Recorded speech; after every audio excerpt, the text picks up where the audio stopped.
Oh, and Trump responded to this insanity.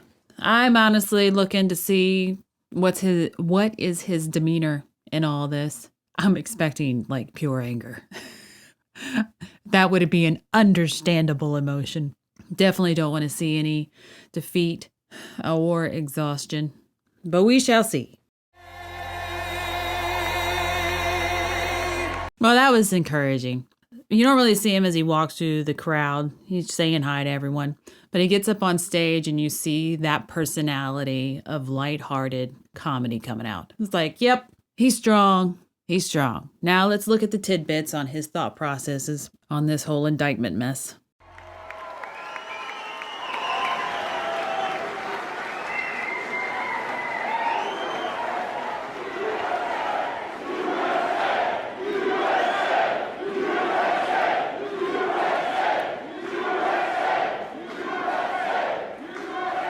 Thank you very much, everybody. We have to save our country. God bless you all. God bless you all. And I never thought anything like this could happen in America. Never thought it could happen.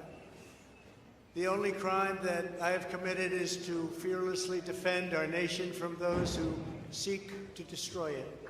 All right, the first minute, shoulders are squared up. He's reading his teleprompter, so we are going to be in portrayal, but it's not a weak portrayal. It's the thought process. If you are an actor, you want to act. If you don't want to act, you definitely see it that they don't really want to act. But Trump wants his audience to see the strength. That means that he does not have a defeatist mindset.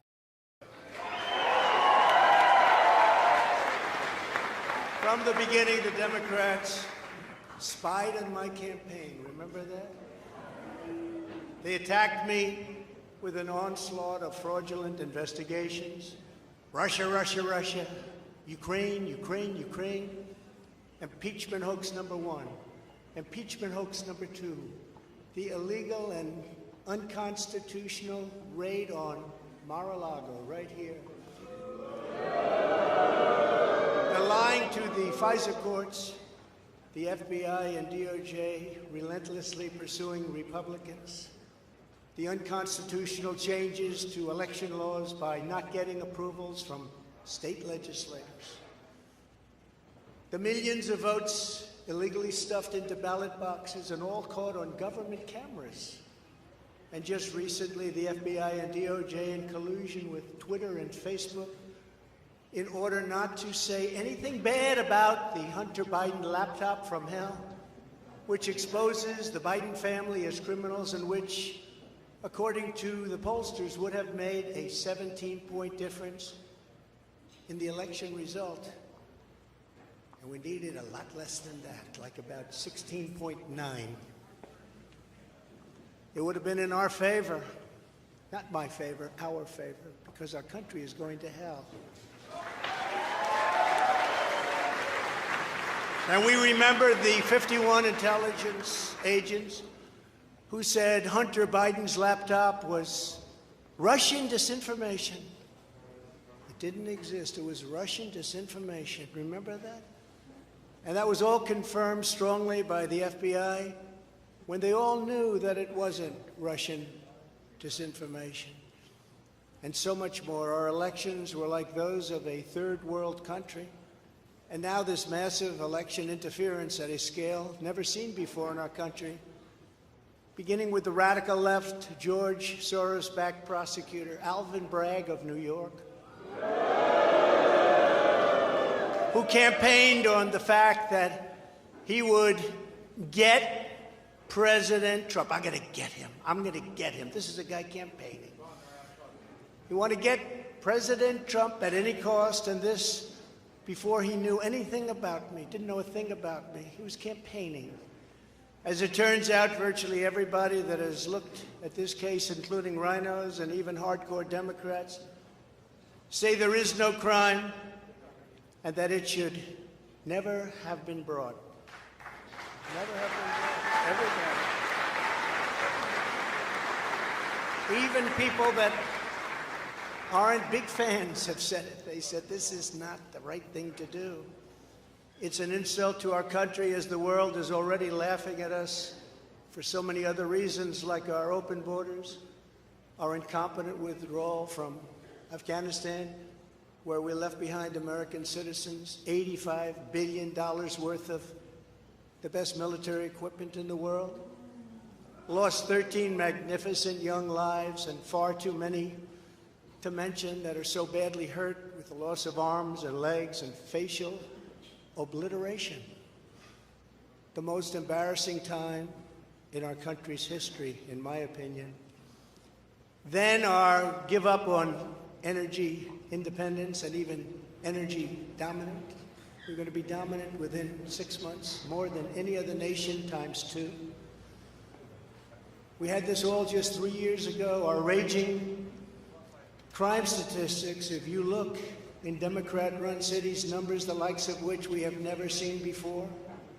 The open threats by various countries of the use of nuclear weapons, something never mentioned or discussed by outside nations during the Trump administration, and which could very well lead under the Biden administration's leadership to an all-out nuclear World War III. Can happen.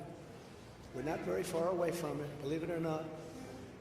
An economy that has been crippled by the biggest inflation we have seen in more than 60 years, and a military that I used to defeat ISIS in 4 weeks. They said it would take 4 years.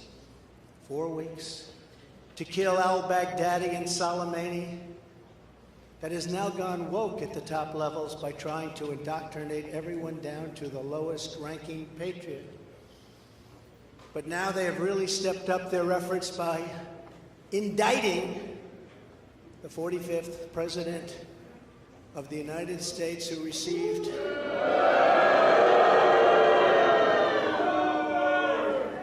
$75 million votes, which is more than any sitting president in the history of our country.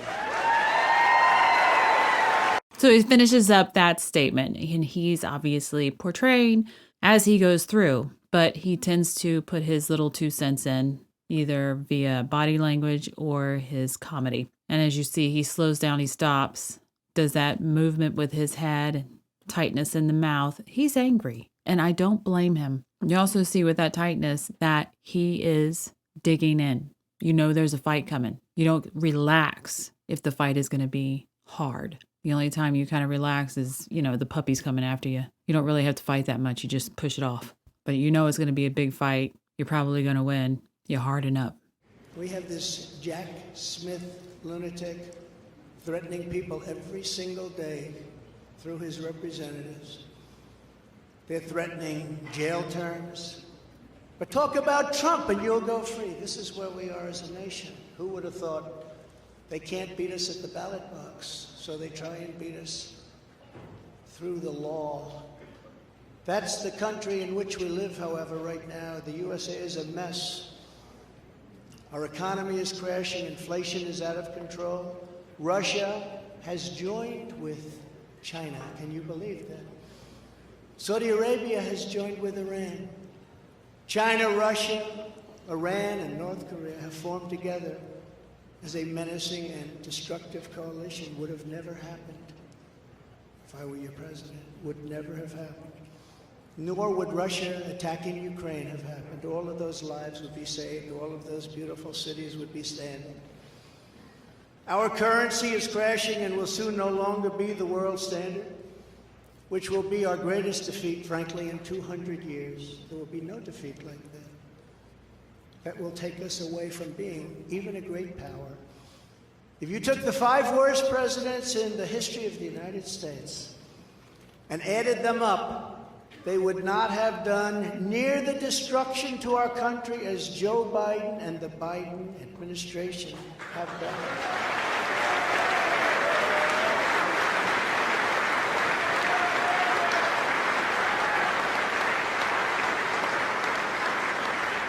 Incredibly, we are now a failing nation.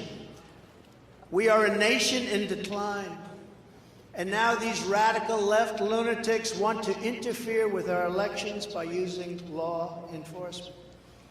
We can't let that happen.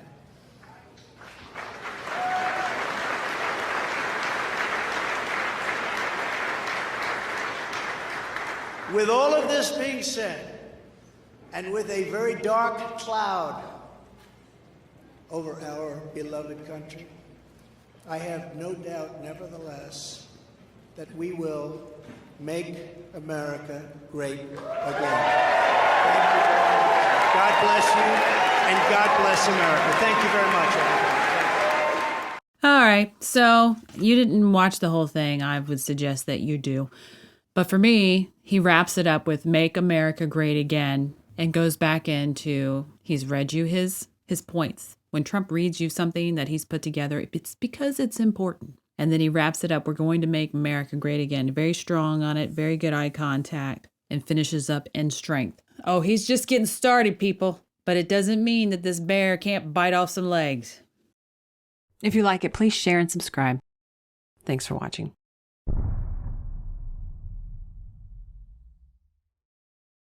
If you'd like to learn more about analysing body language, there is a video course available on Mandy's website for Gold subscribers.